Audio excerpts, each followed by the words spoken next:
มีจิตแข็งแรงใช่ไหมอยากออกกำลังกายโอเคครับผมเดี๋ยวรอทานน้องๆคนตักน้ำเนาะแล้วก็ให้ละเป็นสีแดดเนาะสีที่หายเด้อโอเคเดี๋ยวพาเดิน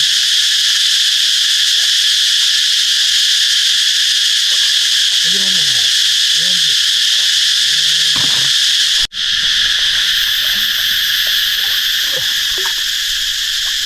ได้อยู่บ่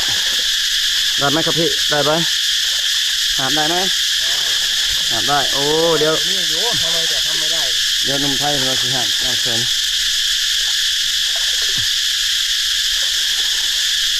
เอามาใส่นี่เดี๋ยวจะไปถึงบ้านนะพอละมันพอละสิลองชิม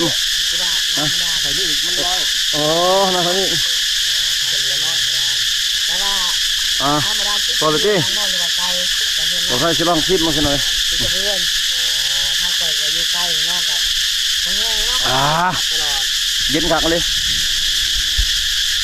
พี่น้องตอนนี้นุ่มไทยเป็นใจกันลอยสิมาแวกน้ำใส่ผู้สาวเดียวมาอยู่ใกล้ๆอยู่ใกล้ๆน้องนะมาอยู่น้องหาไปเลยเหรอหาไปเลยคือหาไปนั่นเนาะคือมาหาใส่บาเนาะครับนั่งบ่เอาผู้ไทยบ้านหน้าเด้อแม่นไทยบ้านนอกเด้อมาหาซอยเนาะหาน้ำไปเลยพี่น้อ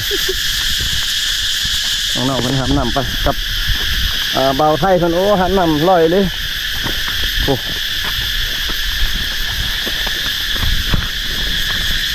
โอ้หาบน้ำแบบนี้เลยเพิ่นเฮ็ดโอ้คือบ่หาบใส่บาเนาะหาบใส่บาเลยจะไม่เหนื่อยโอ้หนุ่มไทยเย็นพี่เดี๋ยวผมทำคลิปนอนผมทำคลิปก่อนนักมาเนาะบ่ได้กันแล้วเมื่อยดอกเหนื่อยเนาะโอ้โหใจสู้เดี๋ยวจะบ่นักติเจ้ามีแต่ห่อนเนาะเก่งขนาดเลยพี่น้องเฮ้ยสองคนนี่ย่างละลาไม่ได้เห็นยังนักคือกันเกลือแตกมันโอ้ตัวเพิ่นใหญ่เพิ่นแดกน้ำมาหามน้ำแบบนี้สิได้เป็นเคยอยู่นี่ละสิได้เป็นเคยอยู่นี่ละเนาะเตรียมไปเอาไทยเฮ็ดมันจะซอดเอาไทยสิได้มาเป็นเคยเลยจับกองไหนมาโอ้ไม่เฮ็ดเป็นคอนเทนต์มาจับให้กองให้เจ้าจะลองอย่าพาไปพี่อย่าพาไปนั่งข้างๆเด้อ